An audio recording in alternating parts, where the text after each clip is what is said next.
Maling ponsel ini sopan banget cekiders. Wow! Di saat melancarkan aksinya, si maling mesti mencopot sendalnya dulu tuh. Wow! Aksi copot sendal sebenarnya dilakukan si maling supaya langkah kakinya tidak terdengar oleh korban. Bener aja cekiders, si maling itu berhasil mencuri ponsel tanpa disadari korbannya. Oh no!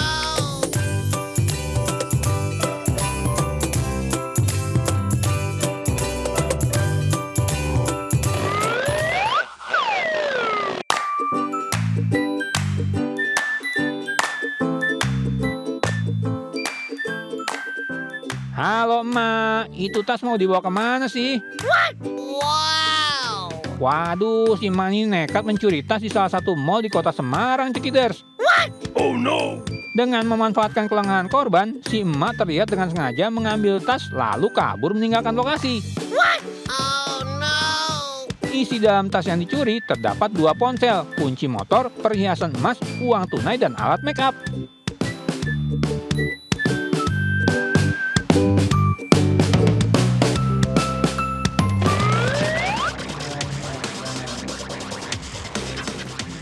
Seorang pemuda yang berpura-pura sholat berjamaah mencuri tas seorang jamaah masjid di Masjid Al-Amin di Jalan Tengger, Kandangan 17, Surabaya.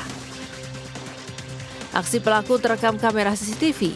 Dalam rekaman tersebut terlihat seorang pelaku mengenakan kemeja hitam mengecek tas korban yang ada di syaf belakang saat menjalani sholat asar. Kemudian pelaku berpura-pura ikut sholat berjamaah.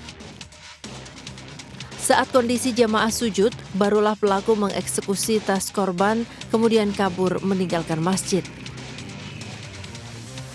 Mardianto selaku takmir masjid mengatakan pelaku membawa sebuah sepeda motor saat datang ke masjid dan sempat masuk ke dalam toilet, kemudian mondar-mandir keluar masuk masjid. Ikut sholat, dapat 2 rakaat, dia keluar. Keluar, dia balik itu ya, balik tapi dia tuh melihat tas yang di dalam itu.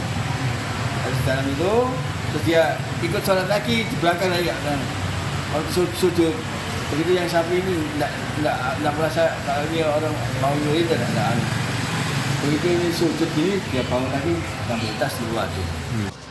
Kasus pencurian tas di dalam masjid ini sudah dilaporkan ke Polsek Benowo untuk diusut agar pelaku dapat ditangkap dan diproses hukum. Di Surabaya, Jawa Timur, Nur Syafi'i, iNews melaporkan.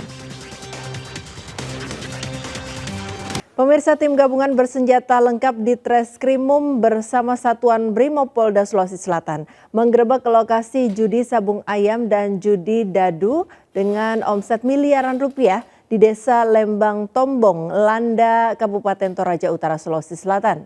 Dalam penggerebekan ini, polisi menangkap 35 orang warga.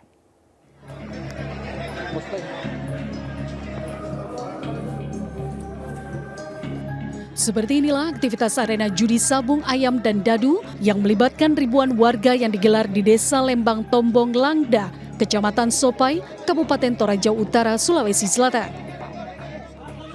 Tim gabungan bersenjata lengkap dari Ditreskrimum bersama Satuan Brimopolda Sulawesi Selatan yang mengetahui kegiatan tersebut langsung mengepung lokasi judi.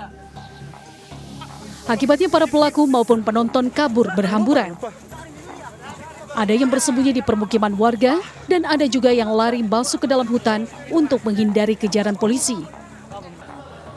Meski sebagian pelaku berhasil kabur, namun petugas berhasil menangkap 35 orang terdiri dari 6 pelaku judi dadu dan 29 pelaku judi sabung ayam serta 3 diantaranya adalah seorang wanita.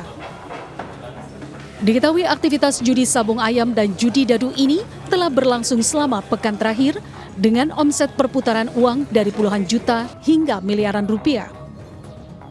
Perputaran uang ya, perputaran uang di lokasi itu cukup besar.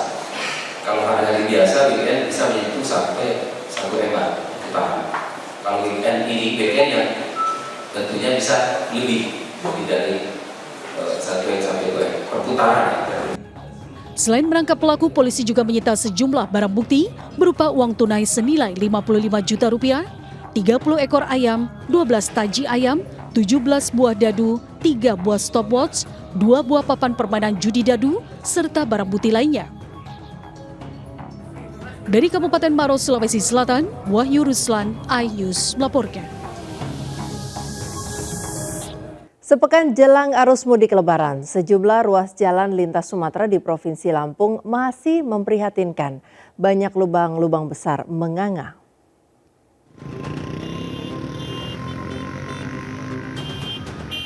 Lubang-lubang besar masih dibiarkan menganga di ruas jalan lintas Sumatera, tepatnya di kawasan Jalan Bypass Soekarno-Hatta, Wai Halim, Bandar Lampung. Hanya dipasang pembatas water barrier jika hujan turun, hampir sebagian badan jalan tergenang air yang jelas membahayakan pengendara dan memicu kemacetan. Parahnya lagi hingga kini belum ada upaya perbaikan dari pemerintah. Pengendara diharapkan lebih berhati-hati dan mengurangi kecepatan saat melintas, terlebih pada malam hari karena di sejumlah titik selain jalan rusak juga minim lampu penerangan jalan. Guna memastikan kelancaran dan keamanan pemudik di malam hari, Dinas Perhubungan Kabupaten Cirebon, Jawa Barat memperbaiki ratusan penerangan jalan umum di sepanjang jalur Pantura Gedau. Karena keterbatasan, petugas hanya memperbaiki lebih dari 50 titik PJU di jalur rawan dan persimpangan seperti di Pantura Susukan, Simpang Kedaung, hingga Pantura Pangenan dan Losari. Sementara dari data Dishub Cirebon tercatat lebih dari 600 lampu jalan di titik rawan kecelakaan dan kejahatan dalam kondisi rusak dan mati.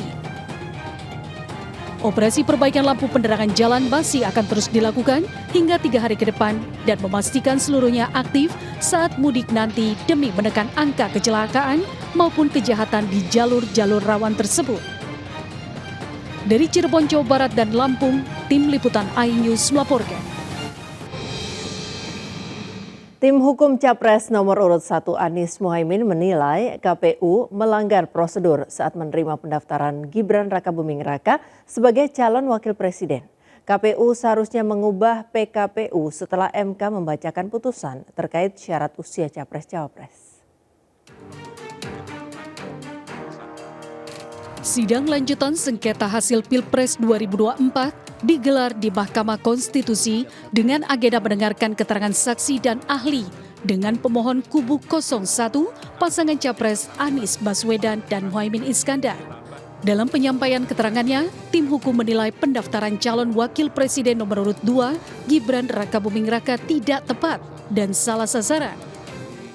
Tim hukum yang juga ahli ilmu pemerintahan Universitas Muhammadiyah Yogyakarta mempertanyakan keputusan KPU menerima pendaftaran meski belum diperbarui. Putusan KPU menurut saya jadi cacat secara hukum karena tidak mengacu kepada putusan Mahkamah Konstitusi nomor 90.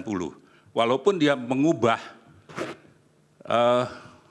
saya tidak memegang dokumennya, mengingat pada peraturan Komisi Pemilihan Umum nomor 19, ya, dan kemudian telah diubah menjadi nomor 23, ini menjadi pertanyaan karena ketika putusan ini dibuat, peraturan KPU nomor 23 itu belum ada, belum disahkan. Dalam pendaftarannya, KPU tidak melakukan penolakan ataupun revisi terhadap pendaftaran Capres Prabowo Subianto dan Cawapres Gibran Rakabuming Raka. KPU justru menerima meskipun syarat usia dari PKPU tidak direvisi dikarenakan dalam syarat sangat jelas bahwa pendaftaran Gibran terganjal batas minimal usia. Tim hukum menilai Cawapres Gibran diperlakukan berbeda yang seharusnya ditolak karena masalah umur tapi justru diperlakukan sama dengan calon pasangan lain. Tim kuasa hukum kubu 01 tetap berpegang pada petitum ataupun tuntutan agar paslon Prabowo bisa didiskualifikasi dan pemilu digelar ulang. Dari Jakarta, Ayu Pratiwi, Novan, iNews melaporkan.